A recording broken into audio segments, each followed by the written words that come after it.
My name is Mike Sullivan. I'm a former IRS agent and teaching instructor with Internal Revenue Service. I've worked about 10,000 cases. Welcome to my YouTube channel. Me and my M&M man give you a thumbs up. My videos are short, they're sweet, to the point. They usually take less than 5 minutes.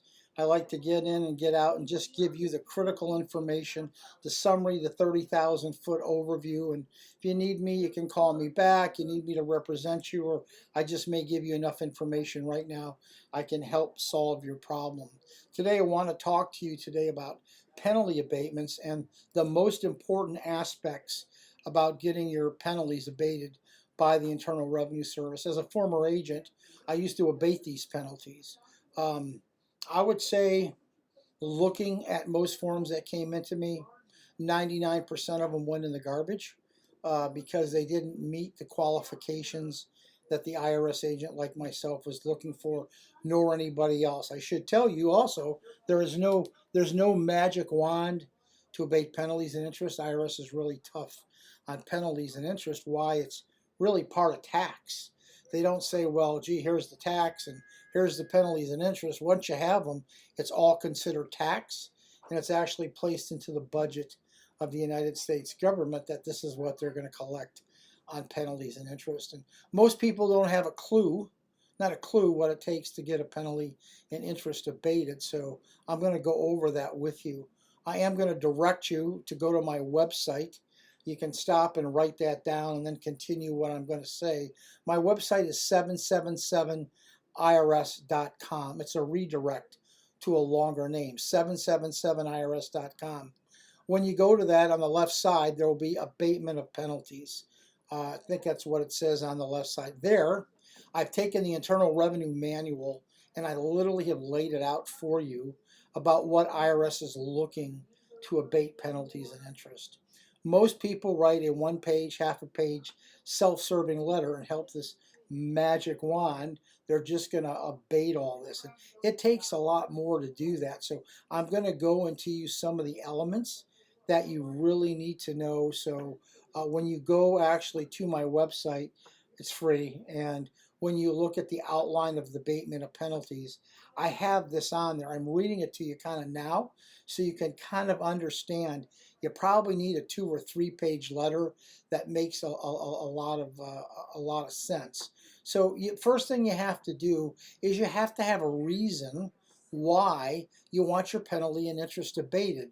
And on my website, I list out all the reasons. Those are the 15 most common reasons that IRS is going to go ahead and abate your penalty and the interest related to that penalty. If it doesn't fit one of those things there, chances are you're never going to get it abated because they're the most common. You have to understand that the agent there has a checklist of different things that they're looking for. What goes ahead and makes a penalty and interest abatement successful? Documentation, documentation, documentation. You have to look, in fact, at the reason that you're abating that penalty, and your timeline needs to fit. If there was an accident or injury or an event that happened in June of 2022, then your event has to center around that. You can't use an event that happened a year prior or something coming. IRS wants to know exactly what happened at that time, so the penalty you're trying to abate is going to be during that period of time.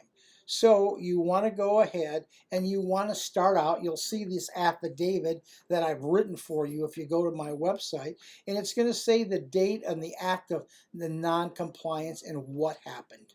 You got to document that.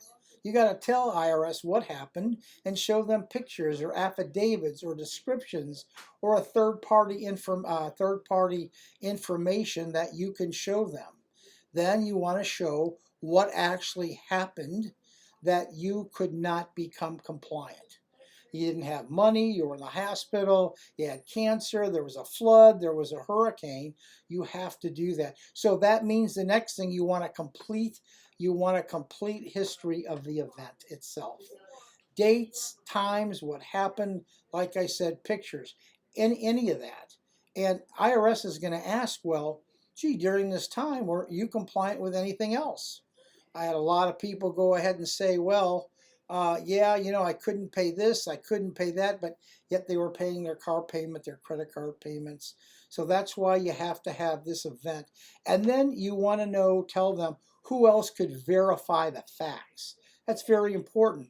Get third-party affidavits.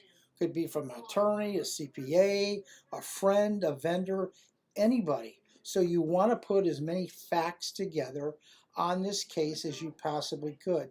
And then you want to have documentation, in fact, to show that what you're telling IRS is correct. You want to go ahead and document that.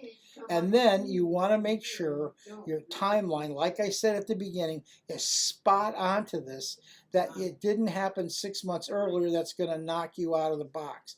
And then the last thing you want to do is tell them you became compliant after the event and you got caught up, and this was a one or two, maybe a one and done thing.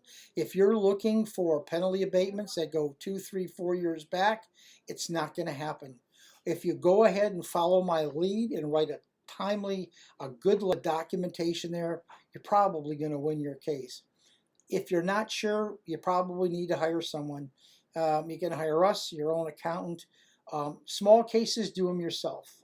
I usually only take cases at $50,000, $60,000 in penalties and up, and I only take them if I know we can win the case. So once again, go to my website at 777irs.com.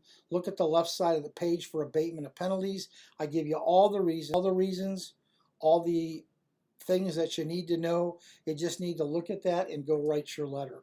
By the way, if this was useful to you, which I hope it was, I put a lot of time in thinking about these and giving you the information. I'd really love a subscription. Apparently, I do that for YouTube. YouTube wants people to have subscriptions because it places value on what we do. You just got to click on the button. If you want me to work a case, give you an opinion, you can send me an email, send me a text, and happy to do the work. But anyway, thank you very much. Happy hunting. Remember, penalty and interest abatements do not come easy. They come hard, and they're often they just don't have. You need documentation to win. Don't forget the subscription. Thank you.